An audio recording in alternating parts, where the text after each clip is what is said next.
Wack 100 has been yelling snitch for years, like it's his favorite word. But now, a leaked wiretap just hit the internet. And guess who might have dropped it?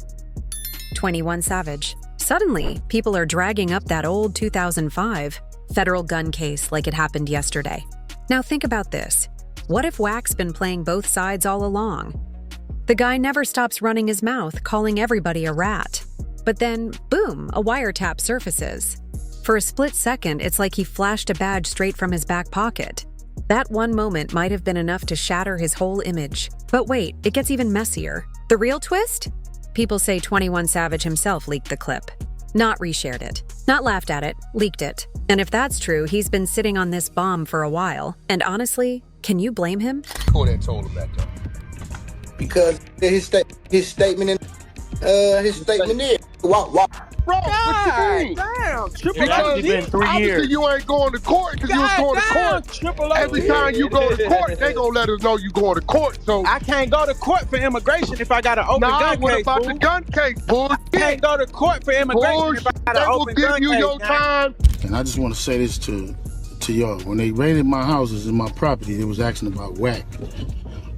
Wack, loose cannon, 600, and this internet stuff. Wack's been coming for 21 forever, calling him a snitch, claiming he worked with ICE to fix his papers, even dragging his name into the YSL drama. And through it all, 21 kept his cool. He said a little here and there, but mostly stayed quiet. But this move, if he really dropped that tape, wasn't drama. It was strategy. Wack's been sneak dissing him on Clubhouse for years, and now 21 clapped back without saying a word. Like he'd been waiting for the perfect moment. When you connect the dots from the past few years, things start to look suspicious. Almost like Wack's been pointing fingers at everyone else, just to keep people from noticing what he's been up to. And this isn't even the first time folks have said Wack's tied to the feds. A few months back, things got real shady. Big U caught a RICO charge, and right before he turned himself in, he called Wack out on video, straight up, accusing him of working with the FBI. That's when things started, feeling way too weird. Because before the RICO hit the headlines, before anyone got arrested, before the paperwork dropped, Wack already knew. Like really knew. He even hit up Big U's wife, sending a frantic 911 message like, he's gotta go. That's wild. Tell me that doesn't sound off. Before Big U even got snatched, Wack was already warning the family. That doesn't feel like concern, that feels like a setup. Like he knew the raid was about to happen because he had the inside scoop. And then, after Big U got locked up, Wack jumped online talking crazy, flipping the story and trying to paint Big U as the snitch. Said he was using a BlackBerry to talk to the feds, like he was the one moving funny. But instead of clearing his own name, Wack just made himself look even more suspicious. Alright, so yeah, after you got that message, after you got the message, you hit up Big U's wife. You said, sis, 911. One sec, let me get solo. And you gave him a heads up. What I tell him? You said, one sec, let me get solo. He needs to leave.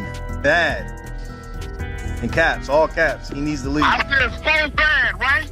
Yeah, so bad. How do you always know what's about to go down before it happens? How are you always in the middle of the drama, but never the one catching heat? That call to Big U's wife didn't sit right with people. It felt like Wack was trying to play both sides, giving a heads up while still watching everything unfold from a safe distance. That's when folks really started side-eyeing him. Maybe he's not the street watchdog he claims to be. Maybe he's just been wearing that mask the whole time. But here's the thing, this sketchy vibe isn't new. It traces all the way back to 2005. Word on the street is that Wack 100 and his brother got pulled over in Texas. Nothing major at first, just a speeding stop. Cops come up, ask the usual questions, and Wack says they're headed to a funeral in Oklahoma. Cool, right? But then the officers ask to search the car. Wack says no, so they bring out the K9s. And that's when it gets real. The dogs sniff out 3 guns, a shotgun, a rifle, and a pistol, all loaded. Now here's the kicker. Both Wack and his brother were already convicted felons. That's supposed to mean automatic federal time. No games, no bail, no second chances. Charges like that usually bury people before their careers even start. But somehow, Wack posts bail and flies back to LA like it was just a traffic ticket. Then boom, 2 whole years go by. No court drama, no media chatter, nothing. Until suddenly, the case gets dismissed. And not because of missing evidence or some legal mix-up. The court said it was dropped in the interest of justice. Now hold up. And I'm going through it. I said, yeah, I don't know nothing about this. He said, man, y'all too tight. I see Big U signature. I see other signatures. I'm reading it. And what shook me was the police issued device to communicate with law enforcement in form of a BlackBerry. Anybody who's ever dealt with the system knows that phrase, interest of justice, doesn't just pop up in felon with a firearm cases because somebody got lucky. That's not kindness. That usually means somebody gave something up to get out clean. Wack tried to smooth it over later, saying the search was illegal, tried to play it cool like it was all technical, but that was smoke. Public court records showed no mention of an illegal search, just a straight-up dismissal. Clean and easy, too easy.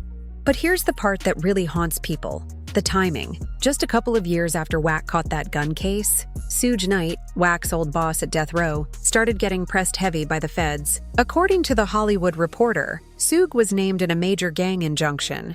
His whole circle got torn apart. Raids, wiretaps, paperwork flying everywhere. But Wack? Not a single mention. Not even once. Then came the wild Main Street Crips case, the one tied to a kidnapping, connected to Shaq. The whole situation was chaos. And in those transcripts, there's some dude named Back popping up, making calls, leaving messages. And people in the streets have been saying for years that Back was really just Wack 100 using another name. Fast forward to today, and this man is everywhere online, pointing fingers at Gunna, BG, Brick Baby, 21 Savage, even Jay Diggs, acting like he's judge, jury, and executioner of the streets. But let's keep it real. Back in 2005, that gun case still doesn't add up. And I just want to say this to y'all. When they raided my houses and my property, they was asking about Wack. Wack, loose cannon, 600, and this internet stuff. It doesn't line up with the image he's been pushing.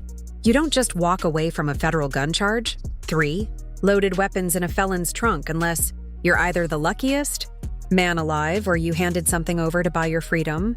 So when that cop ID flashed in the recent video, nearly 20 years after the case got dismissed, it lit up all the old questions again. Because this isn't just about a badge. It isn't just about beef.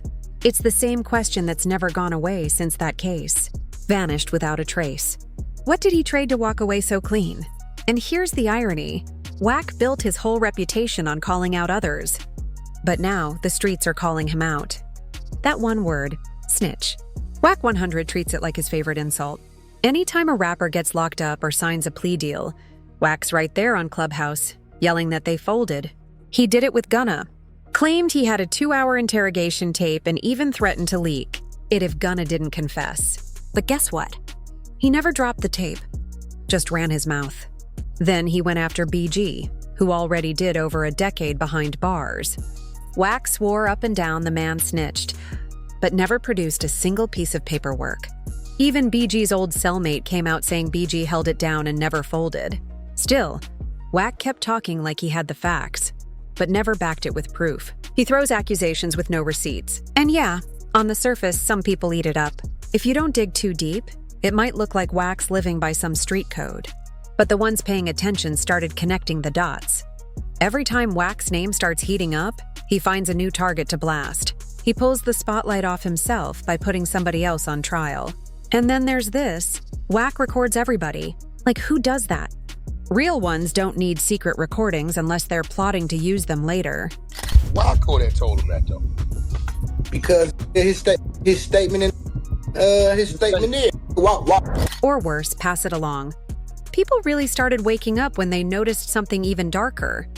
Rappers Wack brought onto Clubhouse. Some of them ended up catching cases. Take Loose Cannon, for example. He went on there, talked too much, and later got caught up. Coincidence? Folks aren't so sure anymore. Now the big question's on the table. Was Wack setting people up to crash? Out on purpose? Was he letting these convos go viral just so prosecutors could scoop them up later? Because the way he pulls people into drama, and then somehow always has a leak at just the right moment. It's starting to feel way too calculated to be random. At first, it might look like he's just another messy dude online. But when you start lining everything up... I'm gonna give you some time. I don't know, 24 hours, 12 hours, 5 hours, 6 hours, 1 hour. I don't know. I'm gonna give you some time, though, Gunna.